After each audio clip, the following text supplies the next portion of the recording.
সারা দেশে বন্যার পানি যেন বেড়েই চলছে। দেশের বিভিন্ন অঞ্চলেই দেখা যাচ্ছে বন্যার পানি। ইতিমধ্যেই রাজীবপুর, রৌমারী, কুড়িগ্রাম, জামালপুর সহ বিভিন্ন নিচু জায়গায় পানির তলে পড়েছে।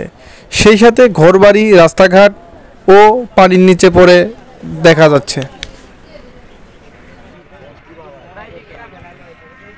আমি এখন যে জায়গাতে অবস্থান করছি এটি হচ্ছে জামালপুরের দেওয়ানগঞ্জ উপজেলার বাহাদুরাবাদ ইউনিয়নের ঝালুরচর বাজারে। এই বাজারে নদীর উপরে যে ব্রিজ, এই ব্রিজের উপর থেকে দেখা যাচ্ছে এই নদীর যে স্রোত, এতে করে বাজারের কিছু দোকানপাট সহ একটি মসজিদের কিছু অংশ প্রায় নদীর দিকে পড়ে যাচ্ছে। এতে করে মানুষ অনেক ভোগান্তিতে পড়েছে।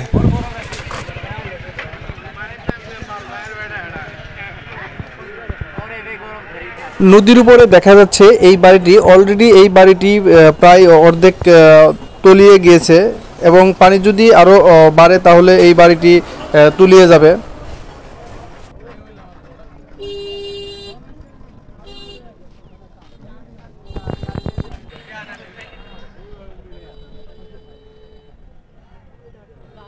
এটি হচ্ছে ঝালুরচর বাজার, অর্থাৎ এই বাজারের নিচেই ভয়াবহ যে বন্যার পানি, এই স্রোতেই কিন্তু মানুষ ক্ষতিগ্রস্ত হচ্ছে এবং বিভিন্ন জায়গায় পানি এইখান থেকেই যাচ্ছে।